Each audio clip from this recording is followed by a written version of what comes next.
I got to FaceTime my parents, which was just like the coolest, and thank them for everything. And oh my God! Are you getting emotional? I'm Uh, like Oprah. I got you to cry. I'm wearing my lashes. Why are you getting me to cry now?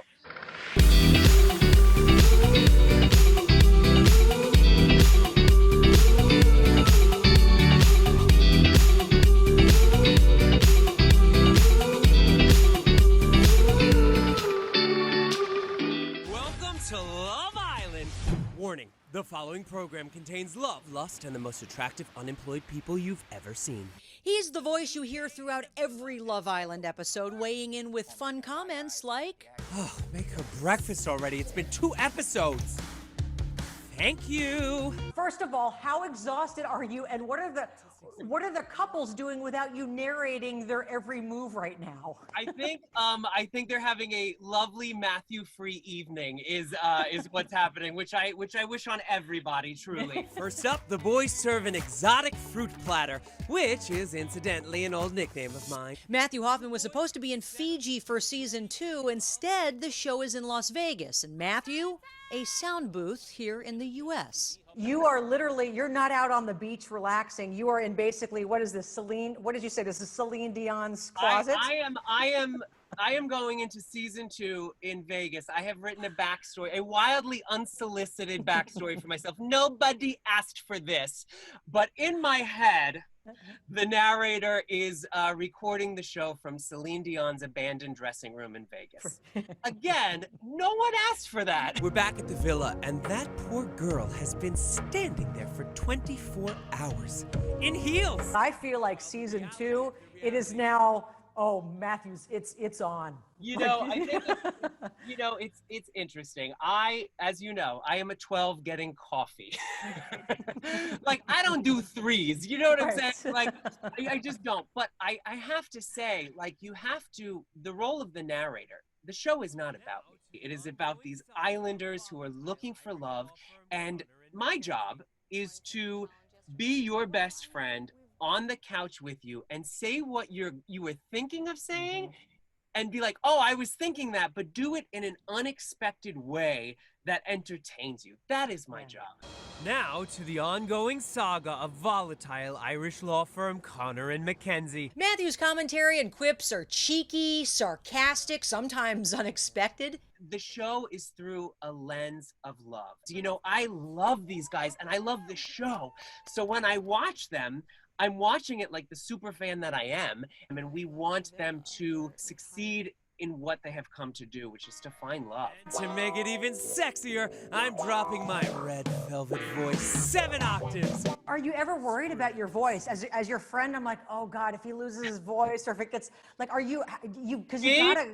Hold on, 1. Oh, I'm sorry, go ahead. 2, 3, this is an exclusive, 4, 5 cups of hot water at all times. All right, so at least I know he's protected, Kylie. Coming up, Matthew gets a little choked up talking about the day he found out he got the gig. And of course, as you mentioned, our sister station, you can catch Love Island now 7 days a week on prime time and in several countries. So we were just so excited for him. He's one of the nicest people I know. So I love the fact that he's on the show. Yeah, glad when good things happen to good people. Definitely sounds like a guilty pleasure. I think it sounds like something I'd like. So better watch that over on CBS 5. Thanks, Tara. Welcome back. They were supposed to find love on the island of Fiji. Ooh, that sounds romantic and beautiful. But with COVID and the pandemic, the CBS hit show Love Island had to move their home base to Sin City. Okay, that's not too bad. Tara is joining us this morning with more on the guy who for many is the highlight of the whole show, and that is the narrator and also your friend. Yeah, it just so happens I've known Matthew Hoffman for many, many years through the world of junkets, Kylie, and we were so excited for him when he got the big job. We had a chance to Zoom with him, and he got a little choked up when he talked about the day he found out he got the gig. Matthew Hoffman! Now that's an introduction. Meet Matthew Hoffman, a movie junket pal of mine who is now the voice of the hit CBS show Love Island. We're back at the villa, and that poor girl has been standing there for 24 hours. There's an art to being funny, and there's a true art to being witty and quick, and you are all of those things. Okay. And I would imagine that's why they picked you in the first place to do this. Well, first of all, stop drinking. Second of all, yeah, it's such a unique role.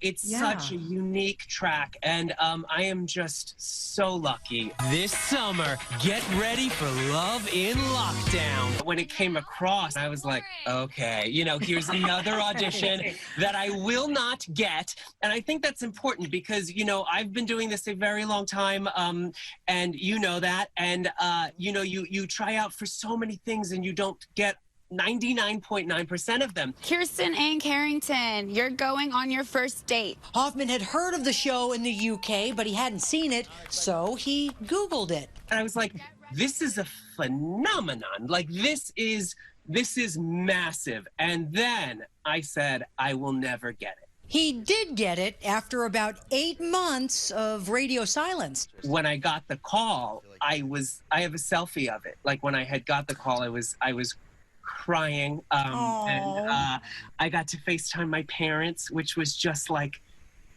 the coolest, and thank them for everything. And oh my God, are you getting emotional? I'm like Oprah. I got you to cry. I'm wearing my lashes. Why are you getting me to cry now? Isn't that right, Dylan? Dylan?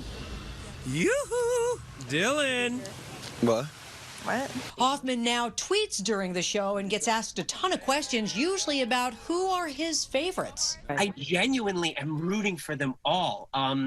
You're rooting for love. That's it, but that's it, right? I mean, and like I personally don't think you can have a show about love and do like weird undermining stuff. You want butter on your toast? Oh, make her breakfast already. It's been 2 episodes. To put the show together, Hoffman has a lot of support, including 2 voiceover producers. We come in and we watch the show like the viewer. So I literally see exactly what you're watching and I pause it. We pause it and we say, hey, what's happening there? Or what's this? And they are just the smartest, and we all just kind of meld the minds and we do it. Now to the ongoing saga of volatile Irish law firm Connor and Mackenzie. And as far as his parents go, they are thrilled. They are so proud. When you get to have a tangible thing and you get to see your parents watching your show.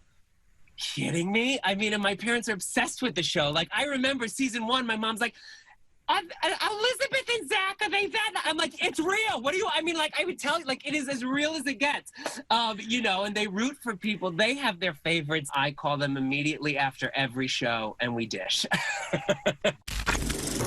It is definitely a guilty pleasure, Kylie. And again, he is just one of the nicest guys in the business, has been doing entertainment for years. So to get something like this was just so cool for him. He seems really fun. I think I want to like get a cocktail with him or do something. Tara, just a quick question. Where was he before? What was his kind of path here? Well, it's funny. I met him doing junkets. He worked for another movie theater chain, and he also does stuff with Extra. He does stuff with People Now. He's kind of been all over doing a lot of hosting gigs. But I met him doing movie junkets. Now he's got this big role in a big show on our sister station, CBS 5. This is definitely a guilty pleasure and something to get through the pandemic with.